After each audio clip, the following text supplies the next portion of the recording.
Welcome to the Insurance Leaders Lab podcast, designed for insurance professionals and leaders seeking inspiration, bold ideas, and actionable strategies. Our guests are remarkable individuals from various insurance industry sectors, and our host, Nina Shepard, has been an insurance leader for over 3 decades. Together, we explore what it truly means to be a bold and impactful leader and find personal fulfillment in the ever-evolving insurance world.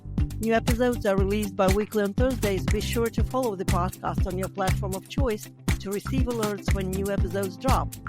Bold leaders, frank dialogue, actionable strategies. Welcome to the Insurance Leaders Lab.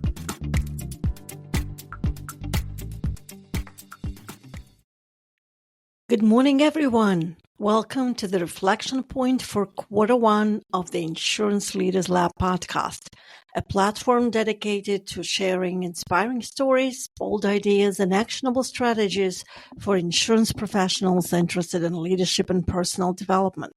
I'm your host, Nina Shepard. Today, I'm conducting a solo overview of what has been accomplished in the first quarter. Regularly pausing and reflecting is valuable for seeing trends and finding new ideas. A quarter is a good sample for reflection. So today, I will focus on the common themes I saw in conversations with the Insurance Leaders Lab podcast guests during the first quarter. But first of all, let me say this. I launched the Insurance Leaders Lab podcast in January 2025. It's been exciting. This project pushed me to become an author, a producer, a tech, and a connector. I've played all those roles at some point in my life, but getting them all to work together simultaneously required creativity and some boldness. I spent far more hours than I had in the day, planning, figuring out the tech, reaching out to the right people, designing an individual structure for every conversation, and then editing and looking for gems that you, my listeners, would appreciate. I'm proud that I've released 6 episodes in Q1, one every other Thursday. Most remarkable, I had the privilege of hosting exceptional guests, each with a wealth of experience in the insurance industry. We had profound, insightful, and candid conversations I could only wish for. Each of my guests has at least 20 years of experience in the insurance industry, totaling more than 120 hours combined in just one quarter. Listen to those episodes and see yourself. Some guests have built businesses from scratch. Others successfully transitioned a family business to the next generation, and others have served the insurance community by dedicating their time to the industry associations. All the guests are recognized leaders and the brightest minds in the insurance industry, and they are here to openly share their experiences, strategies, and philosophies on leadership, innovation, and personal growth with you. I enjoyed every minute of creating the podcast. It feels ideally aligned with my purpose of helping insurance professionals become better leaders and find personal fulfillment through sharing inspiring stories, bold ideas, and actionable strategies. If there is one thing I've learned from these conversations, it's that leadership isn't about having all the answers. It's about how we show up, adapt, and empower others. Decide for yourself. Here are some highlights of the common themes from the Q1 of the Insurance Leaders Lab podcast. Theme number 1 reveals that becoming a leader others want to follow is about building self-awareness and emotional regulation. Self-awareness and the ability to regulate your emotional response are not just buzzwords, but skills that you need to develop for effective leadership. Knowing yourself well, understanding your strengths and weaknesses, and what annoys you is crucial. The skill of catching yourself to pause plays a vital part in creating and maintaining respectful and productive relationships with your employees and other stakeholders. Here is how Kyle Ulrich, the president and CEO of the Florida Association of Insurance Agents, talks about this. what I've found is that, especially in the political process, there are highs and lows. One moment you think that you've got everything wired and you're going to get everything done that you're trying to get done. And the next moment, because of something that you have zero control over, your bill's now dead. So I became accustomed to the things around me sort of having highs and lows. But the only thing that I could control was the way in which I handled it. And I also believe that as a leader and somebody that people look to, I think calmness matters.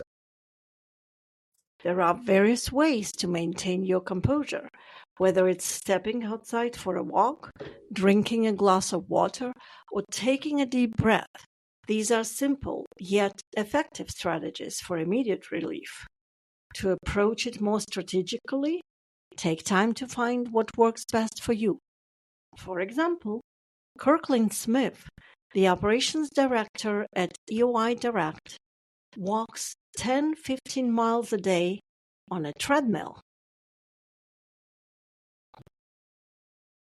The treadmill thing is something that I started back in 2010, and I kind of went whole hog, which isn't the way that you're necessarily supposed to do it, because I just moved my desk out of the office, and so there wasn't like a place to sit. I committed to it right from the get-go and started slow and built up over several years. But it's been a good fit for me.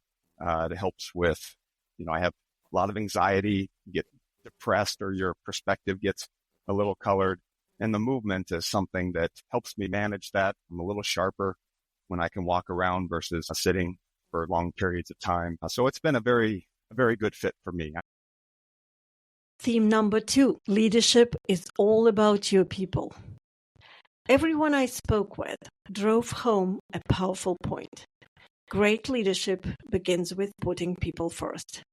Several guests discussed how investing in people, through taking the time to listen and genuinely connect, building relationships of trust and respect, and supporting their professional development, became their winning strategy, enhanced workplace culture, and drove long-term business success. It's not about fancy titles or rigid hierarchies. It's about building trust and making sure your team knows they matter. And let's be honest, when people feel valued, they bring their best selves to work. That's how you build a thriving business.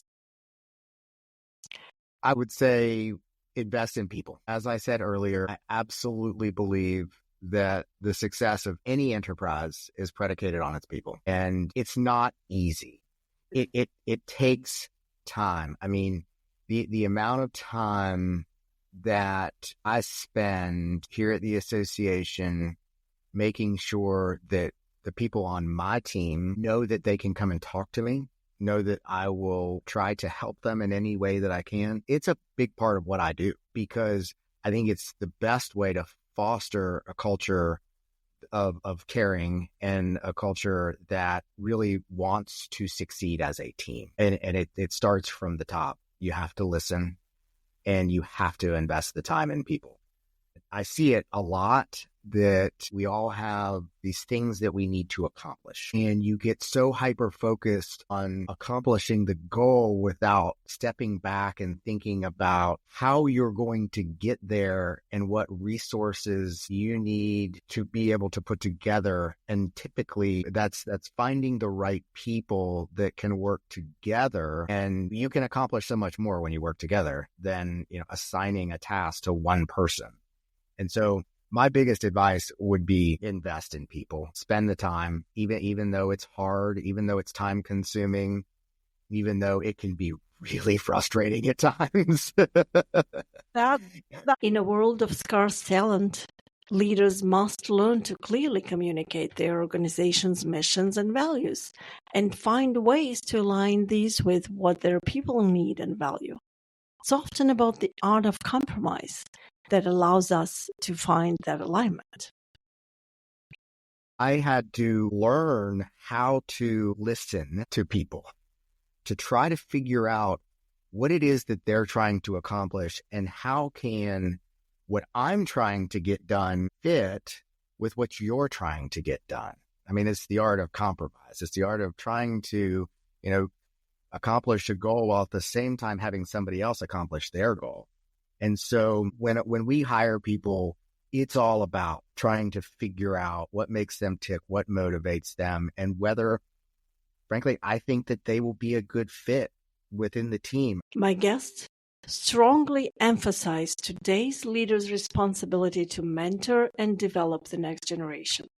The importance of nurturing organizational talent and providing growth opportunities was mentioned several times, particularly in the context of growth and technological challenges. Here is how Dawn Christie, AI and cybersecurity advisor, discusses the talent role in AI integration. If you discover who your black belts are in AI in your company, you have to really nurture that. Yeah. That's a great recommendation for leaders to look for those black belts. Yes. Early adopters and see what they come up with. That's a because great keep in mind, if they are not encouraged, they'll go elsewhere.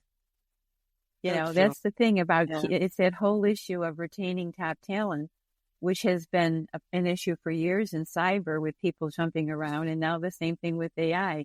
If you have an AI guru in your midst, my goodness, hold on to them. Don't let them go elsewhere in your industry, and find out, how you can work with them. If you bring in an expert, in quotes, to work with them, whatever they need, try to nurture that, because then they can bring the rest up with them, or at least some of the rest of your team. Theme number 3 sounds simple.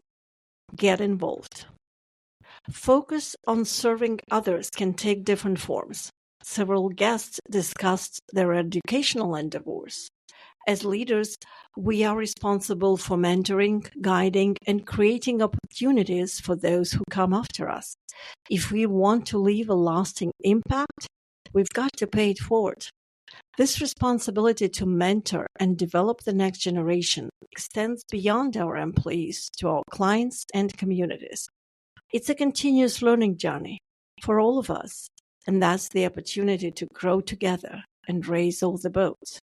Here is how George Gresham, president of Oakshott Insurance Group, describes his winning formula that helped him celebrate 40 years in business as a Lloyd's broker in London.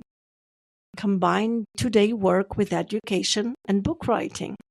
Educate, educate, educate your insureds and prospects, your people, and future industry leaders.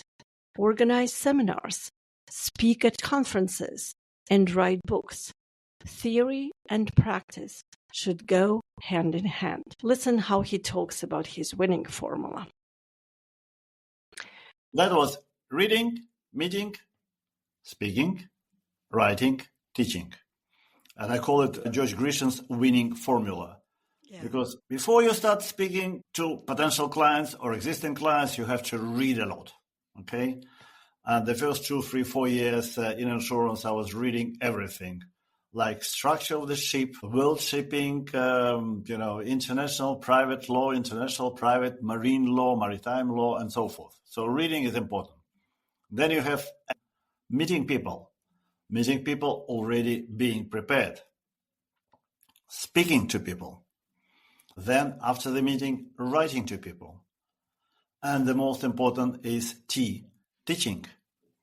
So when you understand you've got a client or a potential client, we don't say client, a partner, not only you have to speak to them, to write to them, but you have to teach them. The formula was RMSWT. It's about reading, meeting, speaking, writing, and then teaching. Another approach is to focus on community service. Karen Rowling, the principal of Cyber Insurance Agency and current chairwoman of the Florida Association of Insurance Agents, believes that getting involved in industry organizations early has helped her grow into the leader she is today. I would say the biggest piece of advice that I got at a young age was to get involved in the industry. It could be any organization, but specifically insurance. The Florida Association of Insurance is absolutely amazing. Other states have different associations that I'm sure are great.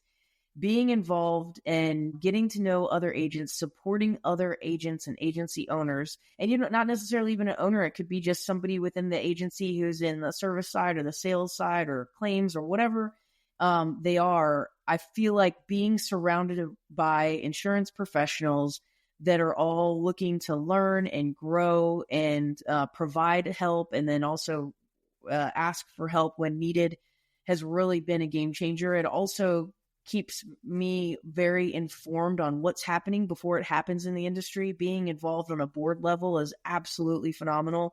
There's a lot of stuff that comes up that the general public never even finds out about, because we've got wonderful advocates both on the national level and the state level for the big I that squash stuff before it even gets off the ground. And, being involved in knowing what the threats are out there and what opportunities are out there, what new tools are out there, that's really been probably my biggest key to success in growing the agency, is just being involved. And you're volunteering your time, but you get back so much more than, the time out of the office. So I know a lot of people struggle with that. They're like, oh, I have all these things I have to do. And they feel like if they are out of the office for a day, they're just going to be weeks behind. But it really has paid off in my career. And that would be the piece of wisdom and advice that I give to folks. And it really applies to any industry, but specifically insurance.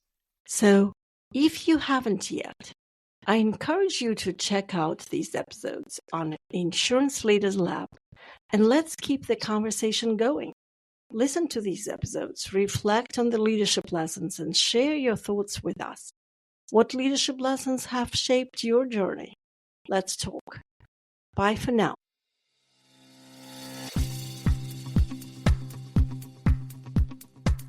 Thank you for listening to this episode of the Insurance Leaders Lab podcast. If you like what you've heard, please like it and leave a review on your preferred podcast platform. If there is anyone else in your circle who can benefit from listening, please share this link with them. Remember, this is a podcast for you, and your opinion matters to me, so if there is any topic you'd like to bring up, please send me a note to nina@ninashepard.com. I'll see you back in 2 weeks on Thursday morning. Bye for now.